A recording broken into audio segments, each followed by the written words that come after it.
listeners. Welcome to Inside TechCom with your host, Zohra Mutabana. In Season 4, I hope to bring to you different perspectives and interests that intersect with our field. Let's get started. Hello, listeners. Welcome to another episode of Inside TechCom with Zohra Mutabana.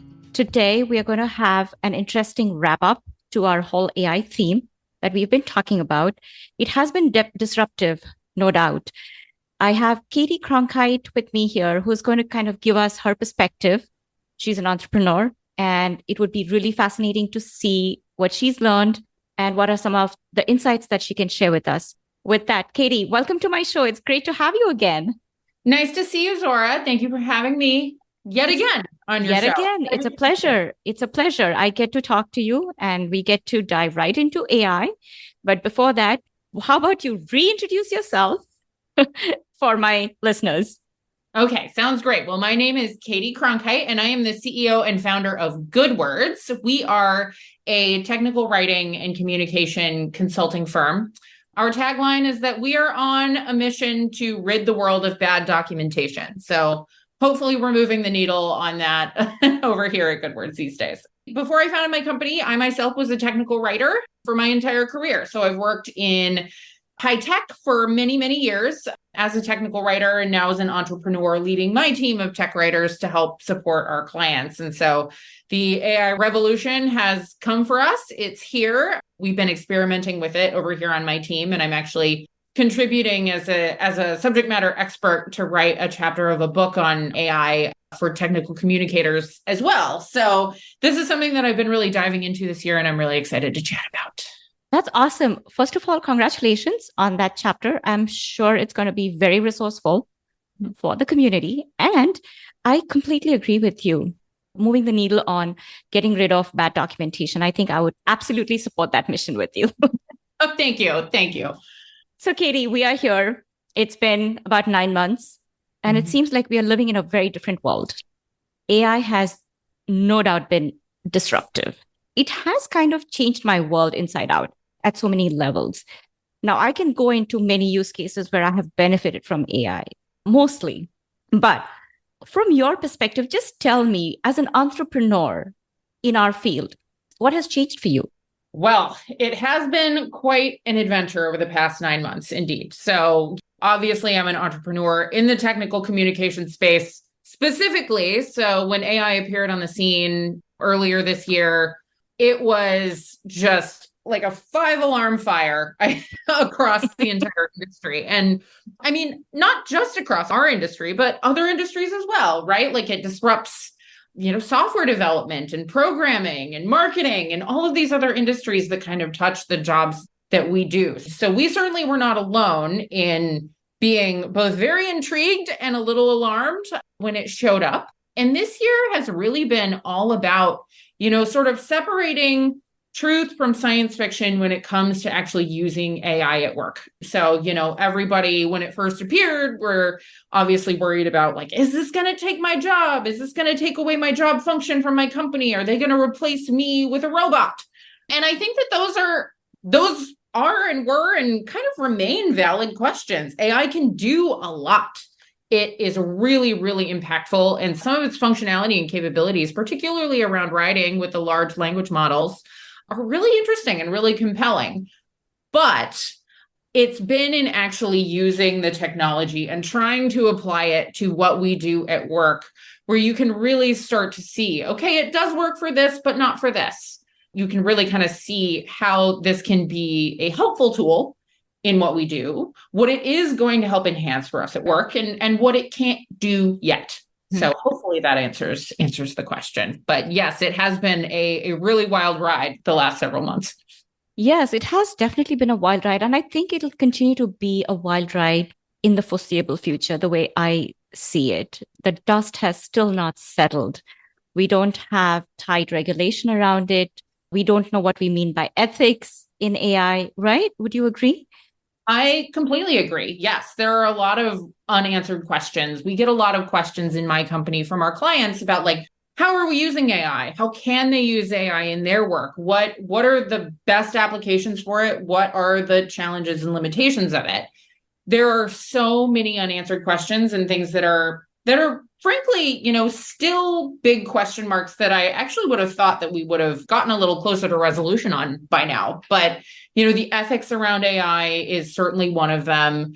Regulation around AI, particularly for commercial use and at work, is really interesting. How do you use AI to make your work more efficient, but while avoiding issues like plagiarism, for example, or data breaches or security concerns and things like that?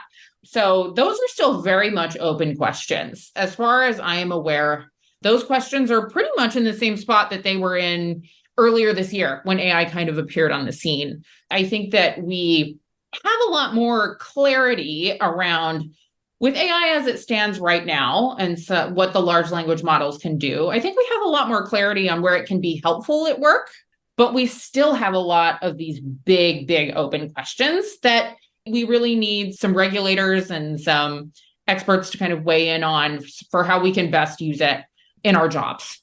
The unanswered questions, those are definitely something that we are going to discover, hopefully find resolution to as time goes by. And I do want to kind of dig into, hey, what have those questions been that have been answered? But one of the things that I didn't mention was, apart from the whole ethical issue, there's been some discussion about the environmental impact about using AI, because we are going to be consuming a lot of water to support these data centers or whatever they're called. Right? Exactly. And I just saw one article in the last 9 months that has touched upon it. And I think it will become an issue or probably a challenge that we will have to address as the adoption picks up. Yeah. Of AI. Yeah, totally. I think that is something important to consider. And that's been true, not just in AI, but in tech for a long time. As people consume more and more computing power, as people want more and more from their lives online and their digital lives at work and in their personal lives, that we are consuming ever greater amounts of electricity and data usage and GPU space and things like that. Absolutely. So, yes. With AI, it's definitely going up even further, right? Yeah, it's kind of, I think it's kind of really bringing it to the forefront. We may have to consider those issues sooner than later. Probably with all the other resources we were consuming, we were kicking the can down the road. But that's just my take on it. But that remains one of the unanswered questions so far. Yeah, but sustainability for sure. Exactly. Sustainability. Now, the answered questions or whatever we have discovered so far, the good part, the fun part. And then we'll also kind of get into the challenges. But from your perspective, how has the landscape changed for our field with AI and all the fears that we hold? But I'm just going to push aside the fears for now and talk about the fun part. Okay, so the fun parts of using AI in our field right now. I think there are a lot of really exciting things coming down the pipeline and a lot of really exciting applications of AI that technical communicators can start to use right now. So one of the things that's been really interesting is I actually went to a software conference a couple of weeks ago. And this particular conference was specifically for founders in the B2B SaaS, so software as a service space. And what I found was that documentation tools are really having a moment. In the last 30 years, really, before AI kind of came on the scene, I'm sure most of us have had this experience and can attest. Like, documentation tools don't get a lot of love. There hasn't been a lot of change in the documentation tools environment for the last 20 to 30 years. A lot of big companies are still using platforms and technologies for technical writing and documentation that were invented in the 80s and 90s, right? That haven't really changed much. I mean, the Ditto Open Toolkit, for example, has been around forever and has stayed relatively static. It's kind of the same. And I have never gone to one of these software conferences before where I've ever heard anybody mention documentation tools as an area of interest. And at this particular conference a couple of weeks ago, I talked to multiple founders who were really interested in figuring out how to apply AI to the problem of writing technical documentation, maintaining technical documentation, helping developers do documentation better and things like that. So I think that that's pretty exciting. I think it has sort of ushered in this new era of attention on our function and on what we do at work as technical communicators. So that was really interesting and really exciting to me. So I think what we're going to be seeing a lot of in the next couple of years is AI either being built into existing documentation tools to make them more efficient, to help us do things like write outlines or make editing more efficient or things like that. And I think we'll also potentially see some new players kind of in the doc tool space coming onto the horizon. So I am eagerly anticipating what they are going to put together and bring to us for consideration here in the next few months. All of that is still pretty new, though. They're very much in the early stages of development. So it'll be really interesting to see kind of how that evolves. But I think for individual tech writers, as we think about like, how does AI fit into our lives and into our work? I think there are a lot of places in the process where even low-hanging fruit sort of public-facing AI tools can be really helpful. So even just using the $20 version of ChatGPT and GPT-4 has been tremendous for things like editing first drafts of documents or creating outlines or doing brainstorming around the types of deliverables you might want to write for your audiences, or what information might this particular audience want to know, or applying certain style guides to writing. So you can use ChatGPT to, for example, apply the Microsoft Manual of Style to a piece of writing, for example. I could go on and on about different potential use cases and applications, but I do think that two major themes that I'm seeing are this sort of area of new upcoming tools that I think will be being developed in the next year or two. And on the process side, there are ways that we as tech writers can apply AI to the jobs and the work that we're doing right now without having to wait for those to come on the market. I think I would concur with you in terms of the brainstorming, applying style guides. Those are low-hanging fruits that we can absolutely start doing with the public tools that are available. There has been a shift at companies that are restricting access. Mm-hmm. And that's a challenge. That's probably an outcome of the unanswered questions that we have in front of us. And they're taking this extreme step until companies figure out how are we going to use AI responsibly. Mm-hmm. Great point. Yeah. So definitely those are low-hanging fruits that we can start off with. Given that these tools are going to be available to us, they're in the pipeline, not focusing as much on the tools, but in terms of the mindset for technical writers that may be resistant to use AI, or let's say they are considering it, but not accessing it. Do you have any thoughts on that? What sort of a mindset should they be bringing to this whole new concept? Absolutely. So I can say from my own experience on my own team of writers, when AI first kind of appeared on the scene, we had several conversations with them just to kind of hear what they thought about it, hear, what their concerns were, what they're excited about. And on my own team, people ran the gamut from, on one end of the spectrum, we had people who were concerned, like, is this going to take our jobs? Are people going to hire technical writers anymore when they have these tools? And we had people all the way over on the other end of the spectrum who said, there's no way this can ever do anything that we do. We're too specialized. We're too educated in this space. There's absolutely no way that AI can encroach on that. And then lots of people in the middle who thought that AI might change the tools that we use, or might be incorporated into some of our work, or might make us more efficient and effective, but weren't quite sure necessarily what that was all going to look like. So on my own team, I've seen that entire spectrum of people. And certainly I've talked to other technical writers in the industry as well who fall all along that spectrum. I think that no matter what, AI is here to stay, and AI is absolutely going to impact our industry. I think that the people who are on that one extreme end of the spectrum who think that it's not going to affect anything, so far in what I've seen in the developments in AI and even what I've seen in my own conversations with our clients, I don't think that's realistic. It's coming for us no matter what, in some kind of way. However, in leaning into AI and using it myself and encouraging some members of my team to use it for certain projects, I've gotten really firsthand experience about what it can do right now and what it can't do right now. So I think the truth is somewhere in that big nebulous middle where AI tools, as they stand right now, can certainly make us more effective at our jobs, can certainly reduce the time and some of the low-level kind of writing drudgery that's involved in technical writing right now.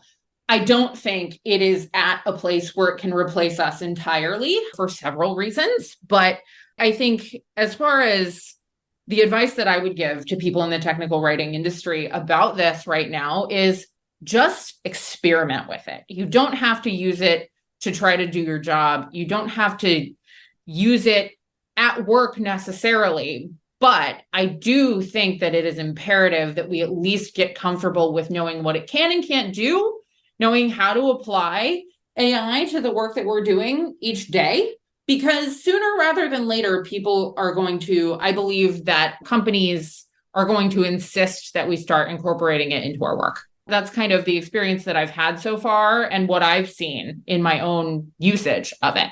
You know, Caity, there was a selfish reason for having you here. And when you said the whole gamut, and I knew that you would bring that broad perspective because you run your own company and you are very well known in the community. So you have access to other writers. You could definitely bring that deeper and broader perspective on what the pulse is. I read somewhere AI will not replace us, but writers who know AI will. And I have taken that advice very seriously. I've read that over and over again. I think that's great advice. And I think it's true. I mean, I can tell you from my own experience, my own clients, even with all of the outstanding questions about how best to use AI or the security or compliance risks around it, my own clients are asking me and other people in the industry, how are you using AI to reduce cost? How are you using AI to make this project go more smoothly? How are you using it to make this work more efficient? People are already asking for it and they want answers to those questions. As I've said, as we've already discussed, there are still a lot of unanswered questions. There are reasons to tread lightly and not go fully into just trying to use AI for everything at work right now. But people are already asking those questions and they're going to want those answers sooner rather than later.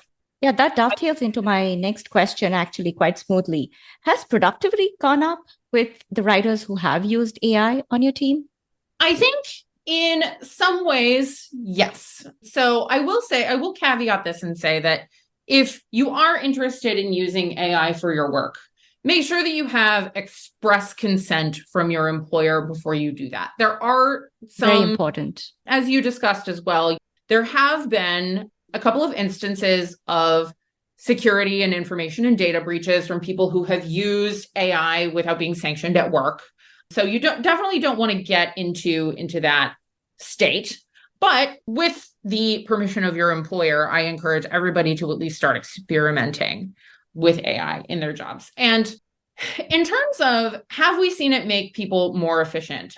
I think there are areas in which it can absolutely make individuals and departments more efficient at their work. Writ large, I would love to see a comprehensive study done on this. I have not seen those kinds of numbers yet so far in the industry. But for example, one area where just anecdotally speaking, in my own experience, that it saves a lot of time can be with, as I said, editing, for example. So instead of sending every single first draft over to an editor or an editing team, you run that through ChatGPT. It does a pretty good job the first time around if you ask it to just do basic copy editing and things like that. So I think it can make editing tremendously more efficient. I think for certain types of projects, it can have enormous benefits. So one of the areas that I'm excited to apply it to in some of the work we do is we do a lot of documentation conversion projects, for example, for clients. So an example might be that they have all their content in a knowledge base, but they want to put it into data format, for example. You can literally take an article, copy and paste it into ChatGPT, GPT-4, tell it to apply data tagging to it, and it will do it in 30 seconds. It's a pretty amazing application of AI for And how like I long? So said, go how long did it take prior to ChatGPT? Oh, manually, it could take anywhere from 5 to 10 minutes or more per topic, depending on the state that the content was in. I mean, we've done content conversion projects before that have taken months to do. And it's a lot of that sort of manual sort of drudgery of copying and pasting and editing and cutting content down and then applying all the tags to it and making sure it builds and all of that stuff. So for certain applications, there are huge time-saving implications for applying AI at work. Generally speaking, for individuals using AI, it does have its limitations. Like if you tell ChatGPT to write your documentation for you on a technical product that the world has never seen, it's not going to do a good job. It's going to make up content. It's not going to know about the features that you're specifically describing. It can't talk about things that it has never seen or that the models have not been trained on. So Yes. there are things that it is not good for, at least at this time, right? So I think as long as you have a sort of very specific use case in mind for what to apply AI to, that AI can handle and can handle well, the increases in efficiency can be tremendous. Like I said, for those content conversion projects, like I've never seen anything like it, to be honest.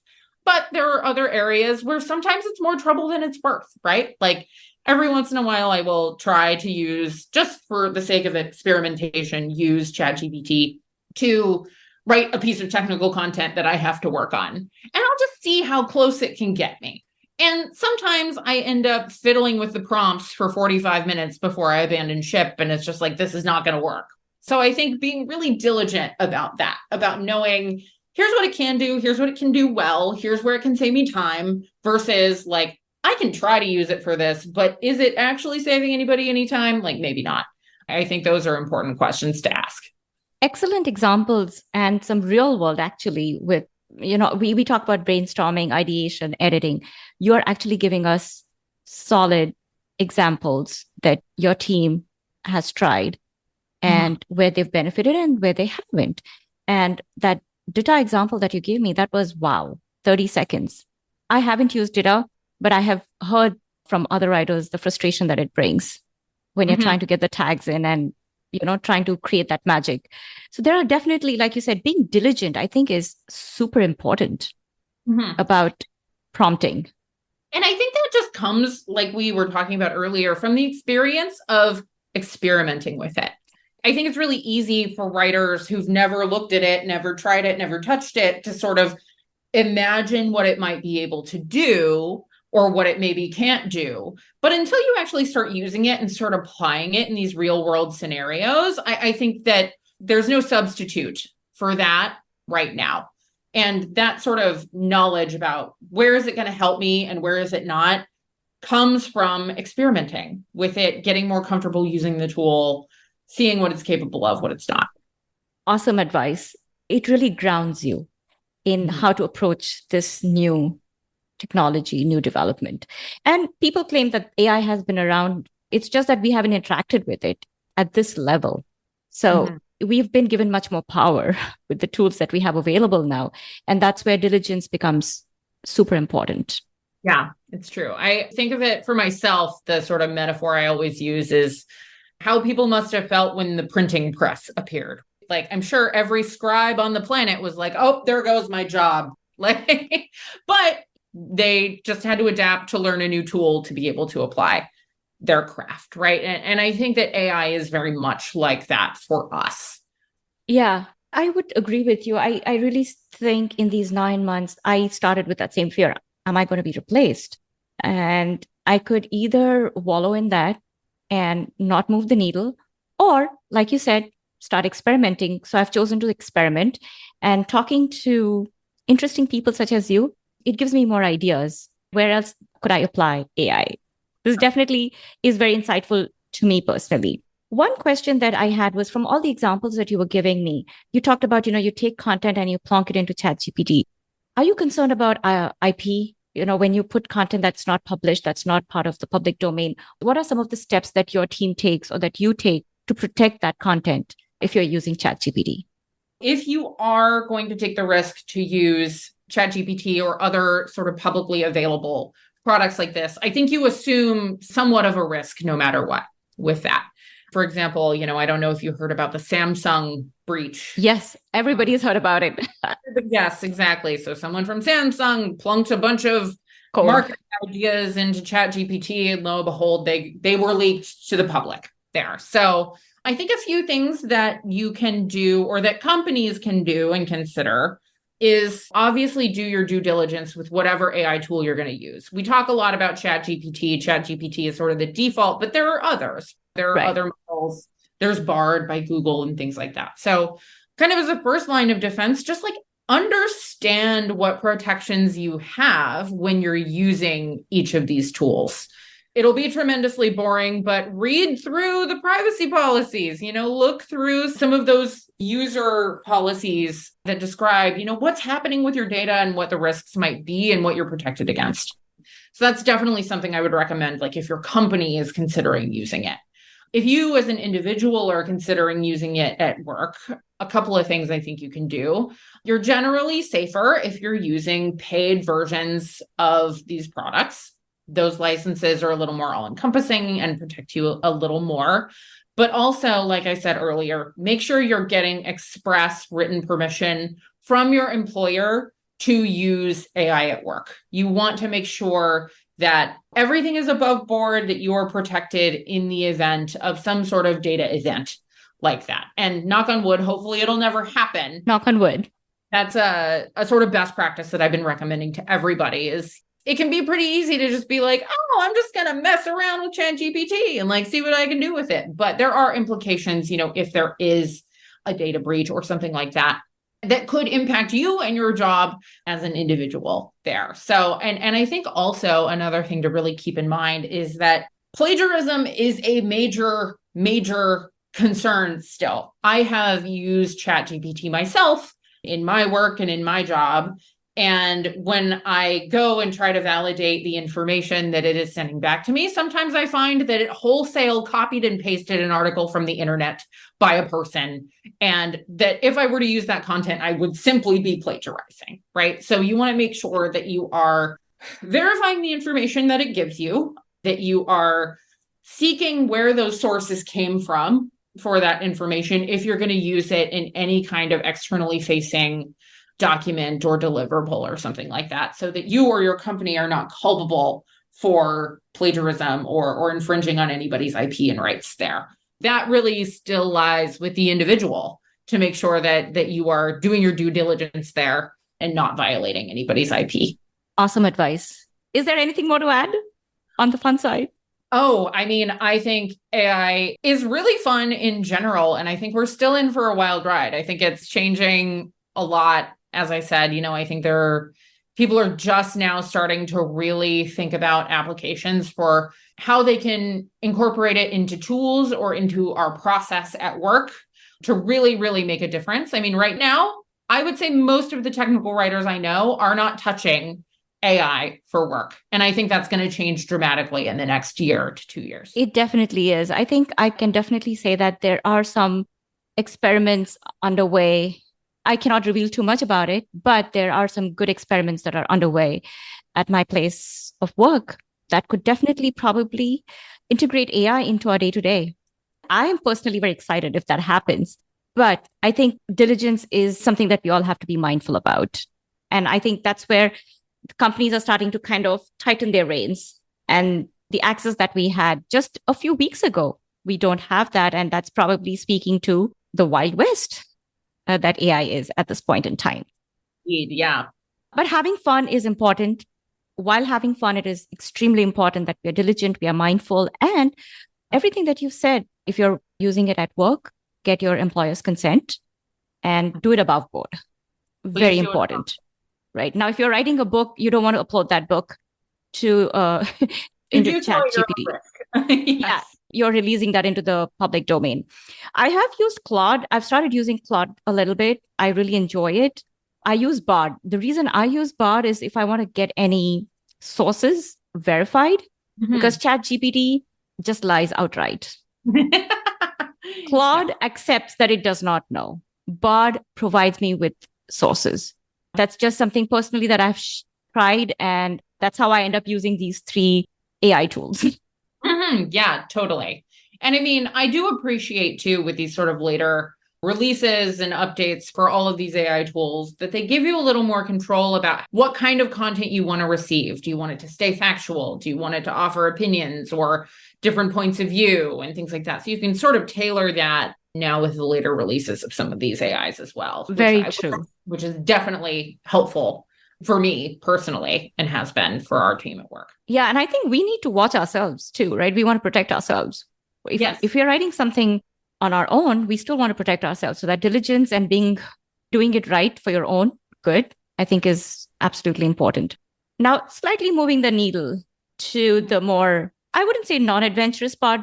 I'm sure you mentioned your clients are starting to ask about the AI tools that your team is using. Are clients expect or asking about your team upping their AI, like getting training, getting onboarded with AI training or any such expectations?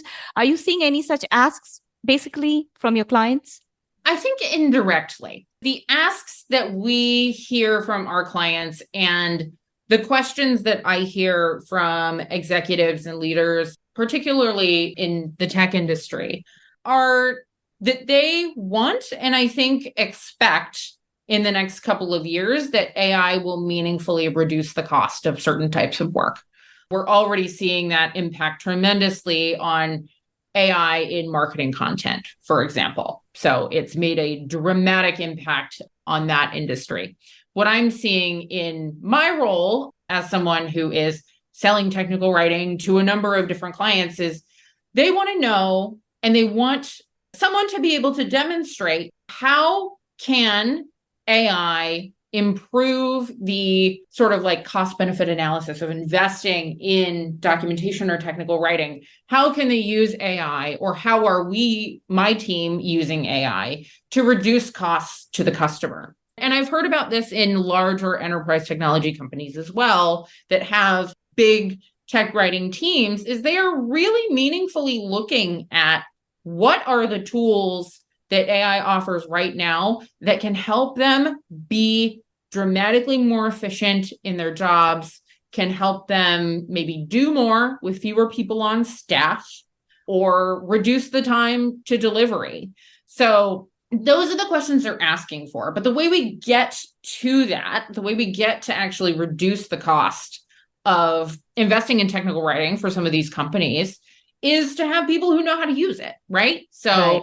I think sort of inadvertently by asking for and pushing for AI to make some of this work cheaper or more efficient or reduce the timeline for delivering some of these things. I think on the other side of that coin, you know, what they're asking is like, we need people who know how to do this. We need people who understand these tools and understand how to apply them to do this work more effectively. So they're not directly asking the question of like, how are you training people or what training do people need? But what they're asking about is the cost and the efficiency and the timeline for delivery.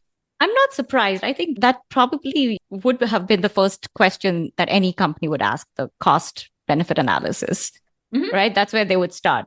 With this trend, even though it is indirect, have you heard from clients who say, we would like to reduce our staff because now that AI is available? Have you heard that indirectly as well, by any chance?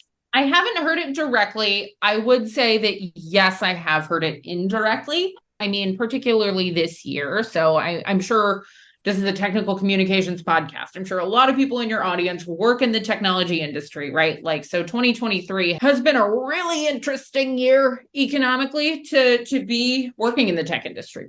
We saw the layoffs earlier this year. Yes. We've slow business cycles in tech all year long. I read an article a month or two ago that said that the software industry is down 40% overall from where it was last year. So this has been a sort of remarkable year in the technology industry. We haven't seen these years very often in the last couple of decades. But because of that, I saw a lot of this at this conference that I attended as well. People are really, really mindful and getting really creative with how they can do more work with less budget. And AI has been a huge, huge factor in that. So people are really, really chomping at the bit to get their hands on AI tools that meaningfully make work more efficient and more effective. I don't know that there are very many examples of actual tools that have been built around functions like technical communication that are ready for prime time yet. Like I said, I think they're coming, but people are waiting with bated breath for these tools that can actually meaningfully kind of change the amount of time, particularly that some of these tasks take, or the amount of manpower that they take. I haven't really heard from any companies or clients so far who have been able, for example, to replace anyone on their staff with AI, at least certainly not in the technical communication space. In marketing and in some of those other functions, seen a little bit more of that, but haven't seen it so much in tech com yet. But I think people are watching it. I think people want to see, it's like, do we really have to hire 10 more people, or can we hire 5 and empower them with some AI tools and get better output from everyone? That's definitely a consideration that is happening right now. That's happening right now. Given this scenario, we don't know how this is going to play out.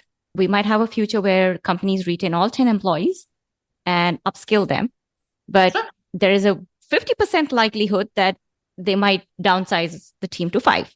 In that scenario, I know you touched upon a lot of things that we as individual writers can do, but given this specific play out that can happen in our future, is there any advice that writers should heed to right off the bat? As soon as they hear my episode, they're like, okay, I'm going to get down to this. Yeah. I mean, I think as we've already discussed, I think not being afraid of it, or be afraid of it, but do it anyway. You know what I mean? AI is here, and AI is going to impact our work. It's going to be built into our tools. It's only a matter of time. AI is not going to replace writers, but writers who know AI are going to replace writers. I believe that is true, indeed.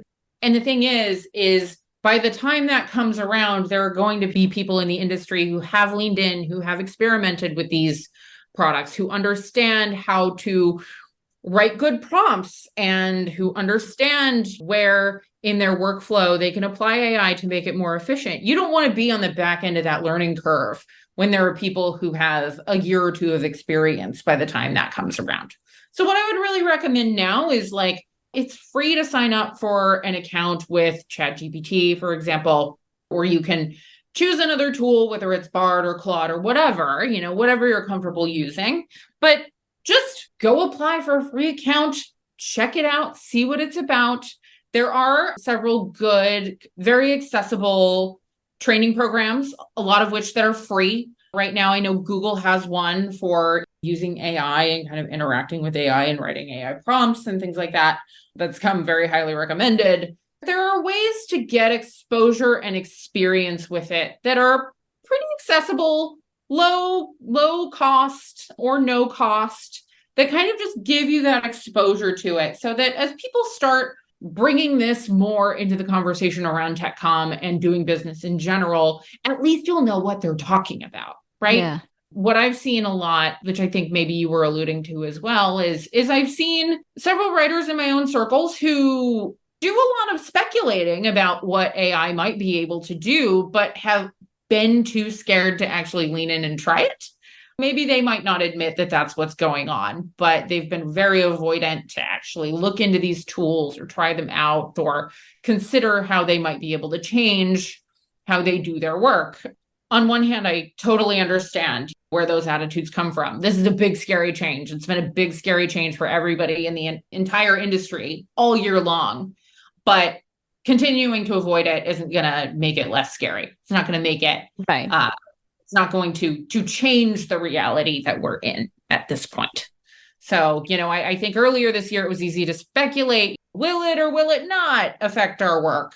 And I am willing to go on the record and say confidently that it will change our work at some point. I don't know when exactly that's happening, but It's already happening and it's going to continue to. Yeah, only if we had a crystal ball, we could look in and say, okay, I'm going to speculate at this point and then start working much later. That's not going to happen.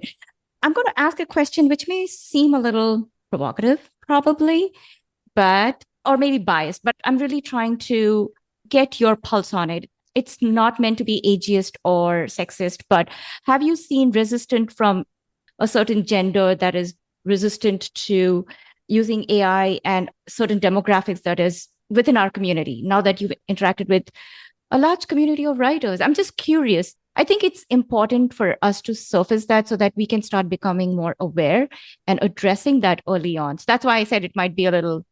In my experience, actually, no. I've known some people who have been in this industry for 40 years who were some of the first adopters of AI tools that I know of. I also know people who, in similar demographics, who have been working in this career for decades who are like, no, I'm not touching it. But I've also seen it on the other end of the spectrum as well, where I've actually been surprised that some of the most technically savvy, technically adept and skilled people who work on the most high-tech products and things like that, a lot of those people are some of the people who've not touched it or seem resistant to sort of trying it out, which has been very interesting. So I think it's really been all over the place. And I haven't necessarily noticed a sort of theme across demographics there. One thing I have noticed, though, that I think is really interesting and that I think we need to be really careful about, I think certain people maybe who have a certain depth of technical skill or something like that, maybe have rested on their laurels a little bit. So, for example, I've heard multiple writers who are very, very technical writers say like, oh, well, I work on the most technical things. I'm an API writer, or I'm a this, or I'm a that. There's no way it's going to do what I can do. So I'm not worried. And I think that's a mistake. If that's an attitude that you have, I think you really need to examine it. And one of the reasons why I see that, for example, is I was talking to a technical writer who has spent their entire career writing very technical API documentation, developer tutorials, developer documentation, and things like that. And they were very confident that AI could never touch the work that they did. And I frankly disagree. I think API documentation is going to be one of the easier deliverables to automate with AI, probably looking forward into what's coming in documentation tools and what AI can do. AI can already write tremendous code samples, for example, in just about any language you can imagine. So I think that maybe that is the example of that I've seen most starkly, is certain people with certain skills being what I would consider to be a little overly confident that AI is not going to impact their work. And I would encourage everybody to not take any of that for granted. I don't think we know exactly where it's going to make the most impact. But I mean, AI can write code, AI can write poetry. It's going to impact all of us. It is going to impact all of us. And thank you for answering that question. That question was something that I did not prepare for. But as we got through this conversation, it's just something that came to my mind. Yeah, it would be interesting maybe to see a more comprehensive study about the actual usage of some of these platforms. But anecdotally speaking, from the people that I work with and the people that I've talked to, it's really individualized. And I think it really has more to do with their sort of ideological take on the whole thing than it does about the generation that they belong to or their gender or age or anything like that. But it has been fascinating to see just the wide range of responses. Yeah, I think for me personally, the whole overconfidence thing is a stark reminder that you cannot take this for granted. You've got to stay ahead of it, because before you know it, it might just displace you. Absolutely. I mean, and that can be scary.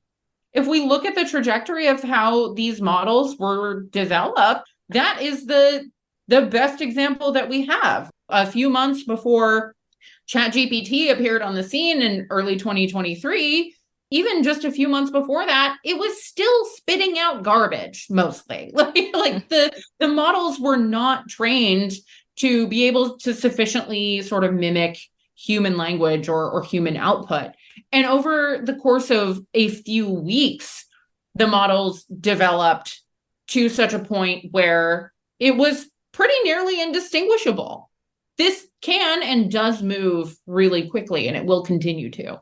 I've covered this whole gamut of questions. Is there anything you want to add? I think it's also worth touching on what AI cannot yet do when we consider it in our jobs as technical communicators. So obviously it can write outlines, it can edit content for you, it can apply style guides, it can apply certain formatting or tagging to content. But there are a few things where AI cannot do what we do, at least not yet.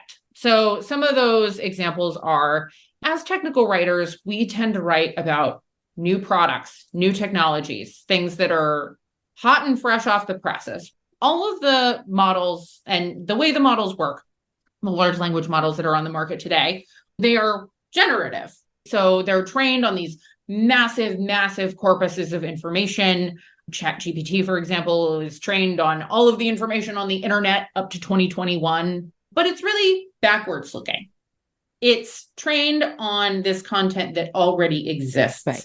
And it can only write or produce ideas based on that which already exists that was written by human. As technical writers, we're most of the time working on new things that are in development that don't exist in the marketplace yet. So ChatGPT and all of these AI models cannot yet do that. They cannot write about what is coming and what is future looking.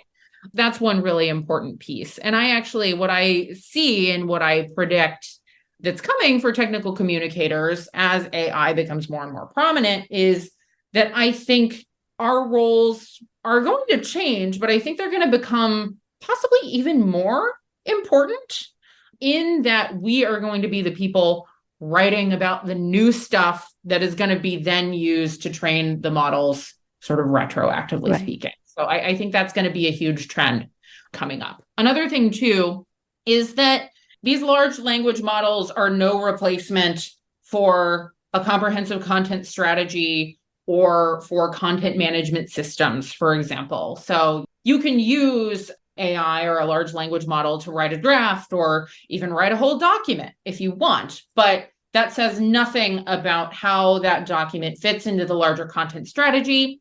Does it help you meet a goal? Does it actually do something that your company needs? A human still has to determine those things. And then from there, where does that content go? Where is it stored? How is it maintained? How does it get updated? AI cannot yet do those things. There's still a massive need for technical writers and their skills and their sort of like industry standards and best practices that we're specialists in. That content management piece is still there. As far as I can tell, does not change at all with AI. So those are a couple of examples that I think are worth pointing out, that even if it can write content, sometimes it can't do everything else that is involved with this role. I'm so glad you offered to answer this question and present it to us. I'm kind of flipping that and thinking, okay, I'm a technical communicator. How do I stay in the game? And I'm starting to think about content strategy, content management. These are tools that no matter how much AI progresses and develops, it will always stay behind that, these few things that you've touched upon. I think that's what I'm predicting as well. These could become your strengths that you could sell to your prospective employer. And I think they're going to be as important as they've ever been, if not more so. And the reason why I say that is, I mean, we see this already. One of the biggest challenges in technical communication is not writing the stuff down. It is managing the information so that it's not overwhelming, so that it's searchable, so that it's up to date. We see this all the time with a lot of our clients, for example, is like they come to us and they're like, we have all this documentation. We worked so hard on it. And then when I ask how it's working for them, they're like, oh, it's not. Like, it's all out of date. Nobody knows how to manage it. Like, nobody can find anything. All of those problems have existed for decades and will continue to exist, and might even get worse in the short term with AI. I mean, one of the things that AI does is it empowers pretty much anybody out there to write whatever content they want.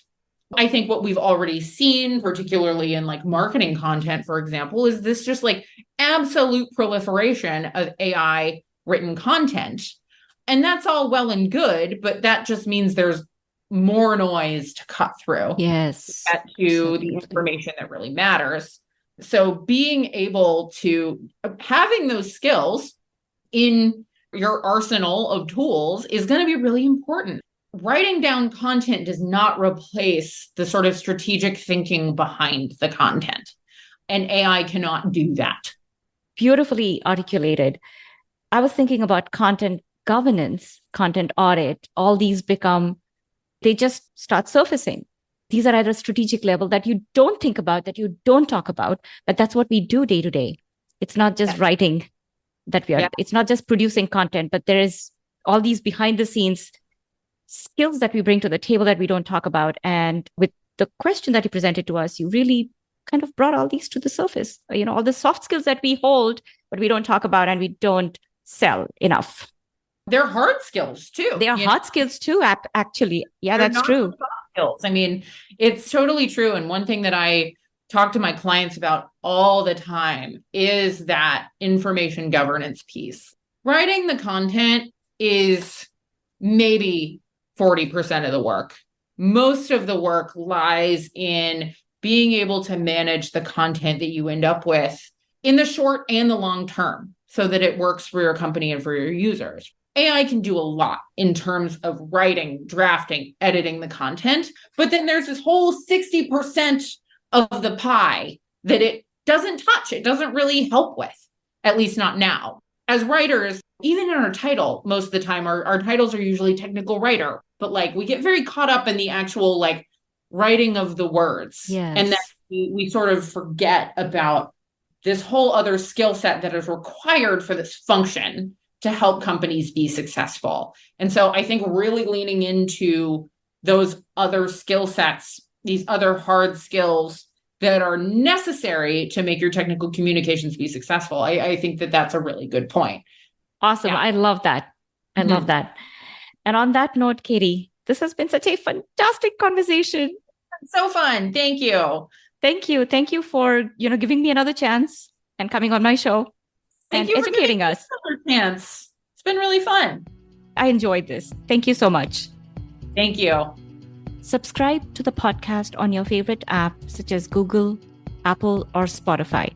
For the latest on my show, follow me on LinkedIn or visit me at www.insidetechcom.show. Catch you on another episode.